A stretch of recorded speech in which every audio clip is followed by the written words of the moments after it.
All India Hindu Mahasabha के कौमी सदर मुन्ना कुमार ने देवबंद पहुंचकर देवबंद का नाम बदलकर देववीरेंद्र करने का मुतालबा किया। साथ ही दारुल उलूम देवबंद को भी निशाना बनाया।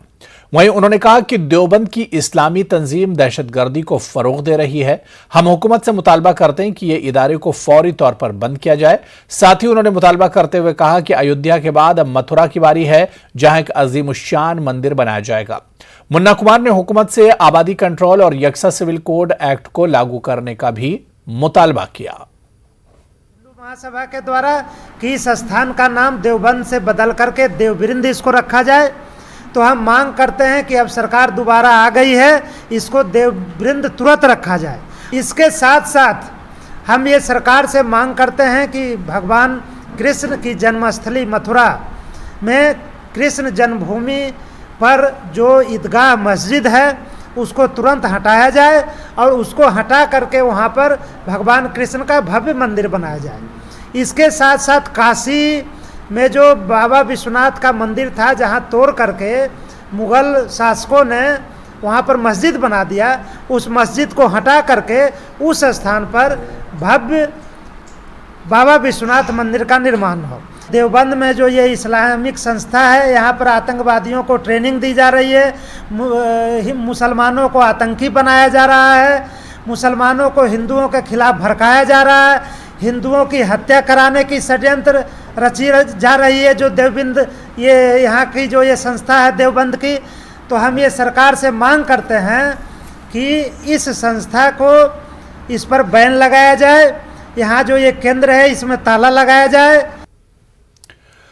पाकिस्तान के शहर पेशावर की मसाजिद में अहले तशरीफ पर किए गए बम धमाके के खिलाफ आज बाशिंदगान अलीगढ़ बड़ी तादाद में जिला कलेक्ट्रेट पर जमा हुए और पाकिस्तानी सिफारतखाने के नाम जिला मजिस्ट्रेट अलीगढ़ को एक अर्ज़दाश पेश की, जिसमें कहा गया कि इस तरह के हमले इंसानियत के नाम पर बदनुमा दाग है, इसकी जितनी मजम्मत की जाए कम है।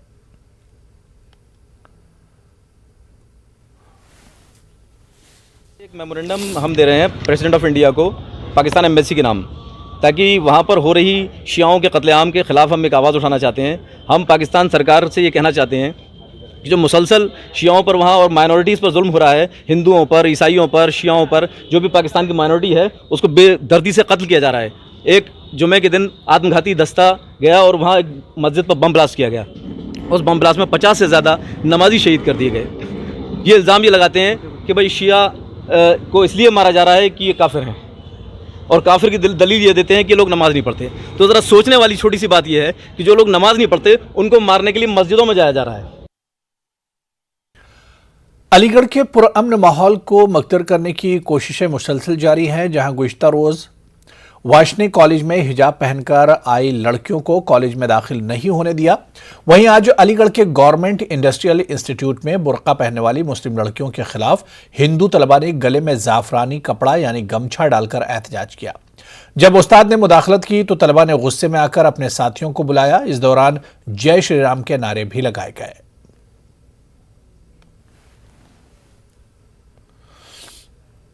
क्या हुआ आज मैं यहाँ पे कई दिनों से मैं देख रहा हूँ कि मुसलमान लोग बुर्का पहन के आ रहे हैं, कोई टोपी लगा के आ रहा है, लेकिन मैंने कई दिनों से नोटिस कर रहा हूँ उनको, लेकिन यहाँ पे कुछ नहीं हो रहा है। मैंने प्रिंसिपल सर से भी कहा पहले।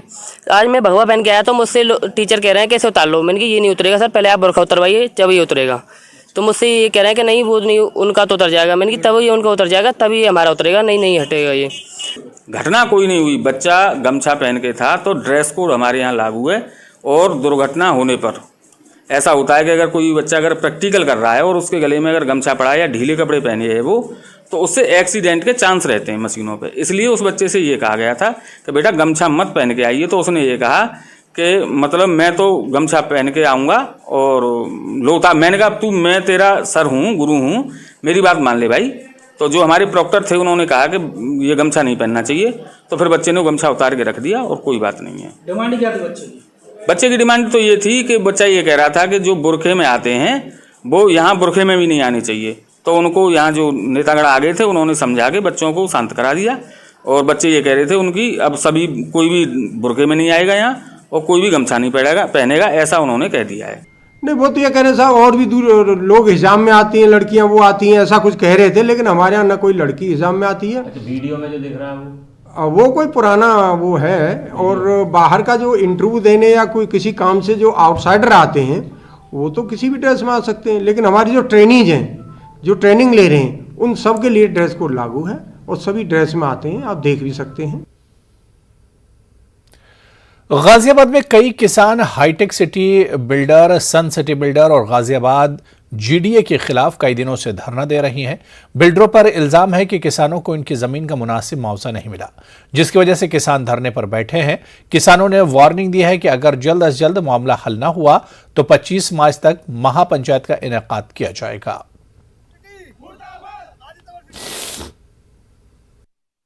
हमारे 6 गांव ये अगले वाले और जो पिछले हैं 18 गांव का टोटल मुद्दा है। सन 2014 में एक फैसला हुआ था, उस फैसले में इसने प्लॉट, योग्यता अनुसार नौकरी, बढ़ा हुआ मुआवजा ये देने का तय किया था, जो जिसमें प्रशासन इन्वॉल्व है, उसमें मौजूद है प्रशासन भी, हमारे जीडीए के भी, एसडीएम साहब भी और एसएसपी साहब भी मौजूद थे। उसमें एक कोई भी इसने कार्य नहीं किया है। हमारे बमेटे गांव की ज़मीन बे पैसे दिए, बे बात करे, एक प्रशासन के दबाव में खड़ी फसल को उजाड़ दिया, वो वीडियो भी है हमारे पास। और प्रशासन और बिल्डर, आज किसान ऐसे फिर रहा जब सड़क पे एक भिखारी फिरता रहे, बात करने के लिए ना प्रशासन और ना बिल्डर। ये चुकनिया किसान अपनी ज़मीन भी दे चुका, अपनी माँ को भी दे चुका है। आज की प्रेस वार्ता जो रखी गई है वो किस लिए रखी गई है? आज की प्रेस वार्ता इसलिए रखी गई है कि हम 25 तारीख में एक बहुत बड़ी महापंचायत, जो हमारे राष्ट्रीय स्तर के संगठन के राष्ट्रीय अध्यक्ष हैं, वो आएंगे और बहुत बड़ी महापंचायत रखकर हम अपनी ज़मीन अपने कब्जे में लेंगे। कितने संगठन के लोग आपकी इस महापंचायत में रहेंगे? इसमें कम से कम 15 संगठन। इन पर कब्जा होना शुरू हो गया। किस तारीख को महापंचायत है और किस जगह महापंचायत रहेगी? हमारी महापंचायत 25 तारीख को है, 25 मार्च को है, और हमारी महापंचायत का स्थान 100 फुटा रोड, वेब सिटी, बयाना पीर। मेरठ की सरधना सीट से जीत की हैट्रिक की उम्मीद कर रहे बीजेपी के फायर ब्रांड लीडर संगीत सोम के इलेक्शन हारने के बाद भी तेवर बरकरार हैं। 10 मार्च को नताइज के ऐलान के बाद से मीडिया से फासला बना रहे संगीत सोम कल अपने असेंबली हलके के खेड़ा गांव में 36 बिरादरी के लोगों की पंचायत से खिताब करते हुए अपने पुराने अंदाज में नजर आए। संगीत सोम ने समाजवादी पार्टी के मकामी एमएलए अतुल प्रधान और उनके हामियों को निशाना बनाते हुए धमकाने की भी कोशिश की।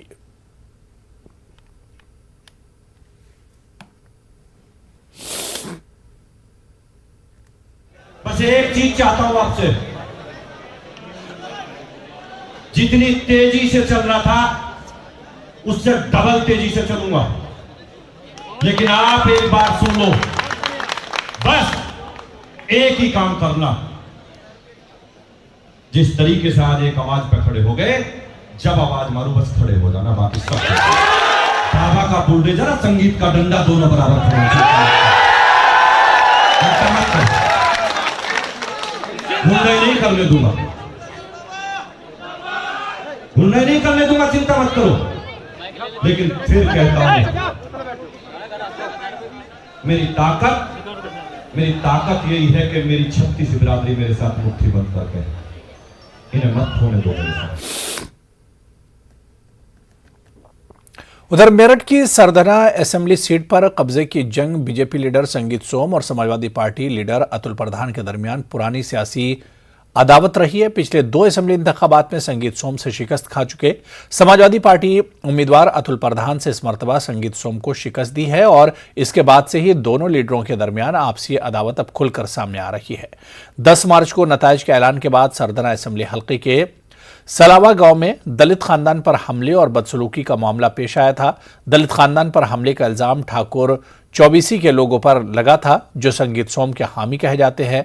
दलित खानदान पर हमले और बदसलूकी के खिलाफ नौमुंतखब एमएलए अतुल प्रधान ने आज एसएसपी ऑफिस पहुंचकर शिकायत दर्ज कराई और मुलजिमीन के खिलाफ कार्रवाई का मुतालबा करते हुए दलित खानदानों की हिफाजत का इंतजाम करने का मुतालबा किया।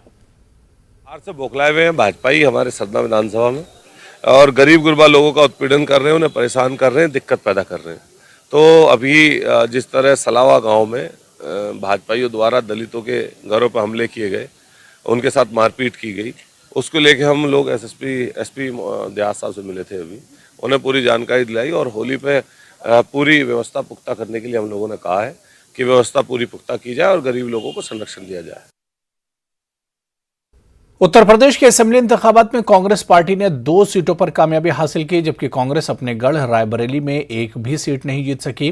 और सूरत हाल यह है कि तमाम असेंबली सीटों में कांग्रेस तीसरे और रायबरेली में चौथे नंबर पर रही। यहां तक कि फर्रुखाबाद में सलमान खुर्शीद, जो कि कांग्रेस के सीनियर लीडर और साबिक वजीर खारजा हैं, इस बूथ पर भी कांग्रेस को सिर्फ 14 वोट मिल सके। इस हवाले से मुस्लिम दानिशवरों ने इजहार ख्याल किया। पार्टी अपने सेकुलर ढांचे को एक बार फिर से बहाल ले आए और मुसलमानों से ख़ासतौर पर दीगर अक़लियतों से भी माफ़ी मांगे। सिख भी उनसे किसी हद तक नाराज़ रहते हैं गोल्डन टेम्पल वाले वाक़े से।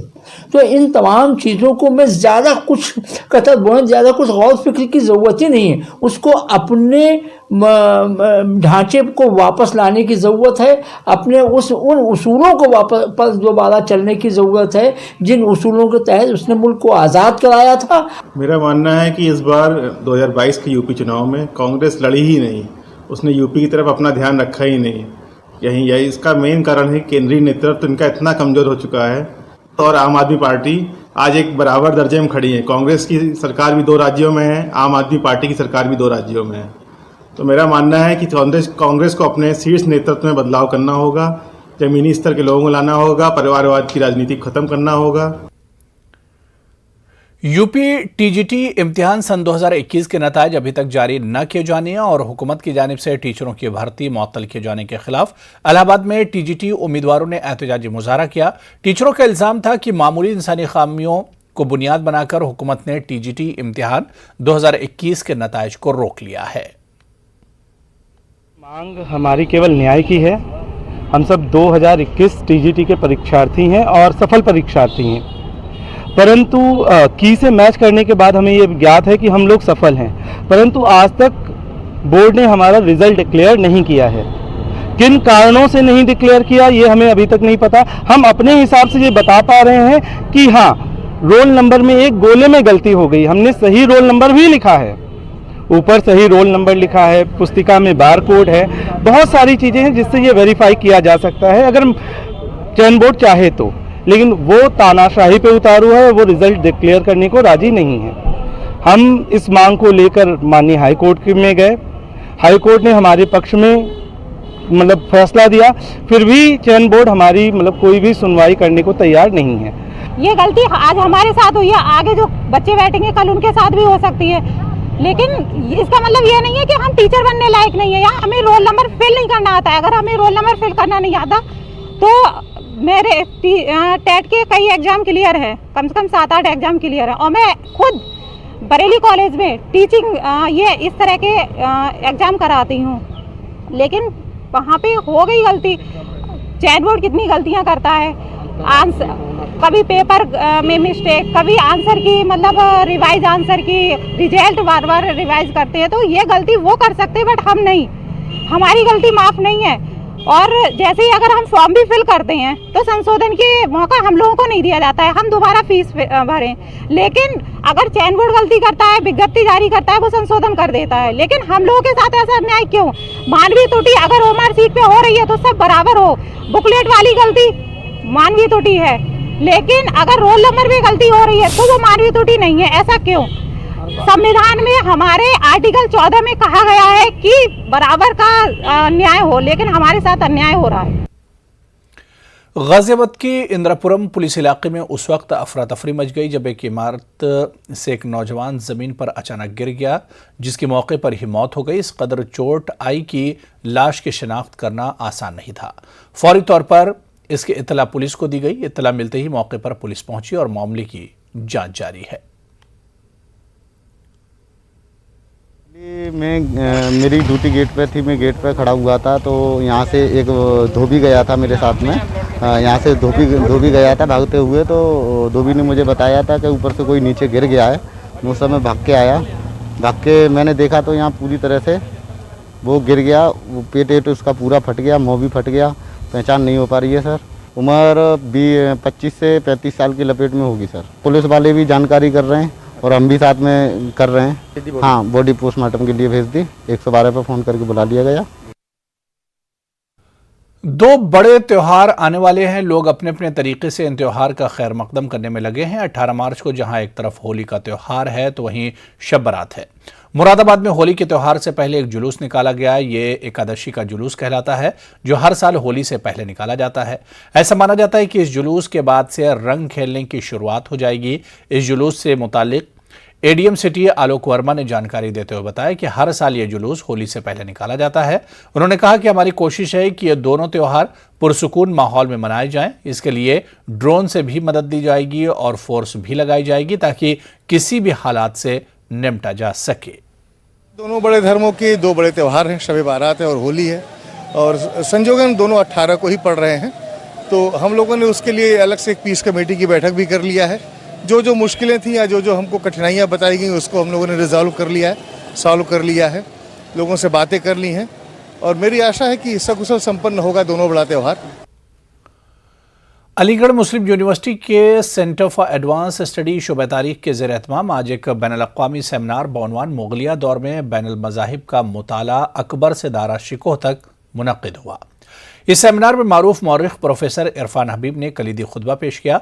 इस दौरान इस बात पर गौर ख़ौज़ किया गया कि इस दौर में बैनुल मज़ाहिब पर किस तरह से काम हुआ और आज इसकी क्या नौइयत है और मौजूदा वक्त में हम किस तरह इसी ज़िम्न में काम कर सकते हैं। प्रोफेसर इरफान हबीब ने कहा कि आज इंटरफेथ से ज़्यादा सेकुलरिज्म की ज़रूरत है, क्योंकि सभी मज़ाहिब अलग-अलग बात कहते हैं और इंटरफेथ का काम सभी मज़ाहिब की बात को समझने का है। हमें मौजूदा तनाजुर में इसको समझने की ज़रूरत है।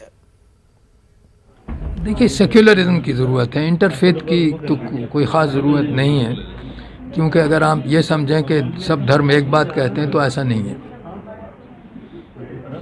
धर्म अलग अलग बात कहते हैं। ये तो जब अकबर और दारा शिकोह के ज़माने में भी कोशिश बात हुई थी कि ये कहें कि सब धर्म जो एक बात कहते हैं, लेकिन वो हो नहीं पाया। मैंने ही अपने लेक्चर में इस पे कहा।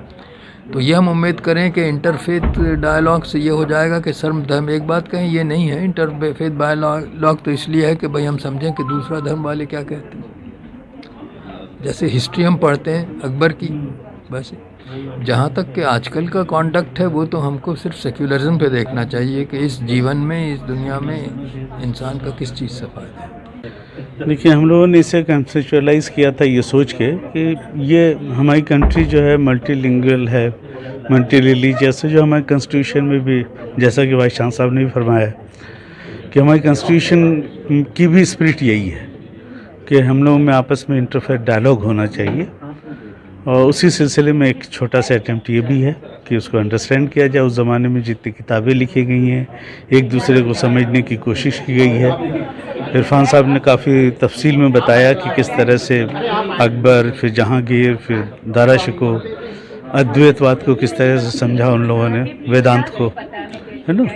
और जहांगीर की रिस्पेक्ट तो देखिए कि जदरूप गोसाई जहाँ भी जाते थे उनके पास वो पहुँच जाते थे, चाहे मथुरा में हो चाहे उज्जैन में हो, he was reaching there. Ghaziabad के साहिबाबाद में बड़ी तादाद में कश्मीरी पंडित आबाद हैं। 90 के दहाई में कश्मीर में जो हालात पैदा हुए, इसको लेकर एक फिल्म रिलीज हुई है और कश्मीरी पंडितों ने साहिबाबाद के एक सिनेमा हॉल को बुक कराया था। जब कश्मीरी पंडित फिल्म देखकर बाहर निकले तो इनकी आंखों में आंसू थे। मादरे वतन से दूरी इनके चेहरे से साफ नजर आ रही थी। इनसे हमारे नुमाइंदे ने खास बातचीत की। हम कश्मीरी पंडित एक वो कम्युनिटी है जो अपने देश में पिछले 32 साल से विस्थापन काट रही है और हमारी सुध आज तक किसी सरकार ने नहीं ली, जिसका कि एक मलाल, जिसका कि एक दुख हमेशा हमारे दिलों में है और रहेगा। हमारा कल्चर, हमारे त्योहार, हमारे अपने घर, वो सब, हमारा बिजनेस, हमारी नौकरियां, सब कुछ चली गई। सबसे बड़ी बात हमारी पहचान, हमारा धर्म, हमारा शिविज्म। उस समय की ये बात है, वास्तविकता है। उस वास्तविकता को विवेक अग्निहोत्री ने बहुत अच्छी तरह से प्रदर्शित किया है। आज स्थिति भिन्न है। आज भारतीय जनता पार्टी की सरकार है, धारा 370 भी हटा दी गई है।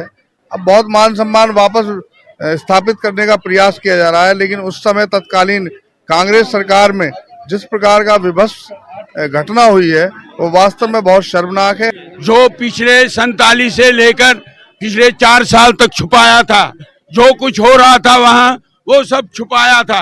कोई न्यूज़ बाहर नहीं निकलती थी जैसे अभी आपने इस फाइल में ये पिक्चर में देखा। सब छुपाया जा रहा था। जो असलियत थी अंदर, जो मार काट, जो कश्मीरियों के साथ दुर्व्यवहार हो गया था, वो सब उन्होंने कर दिया है।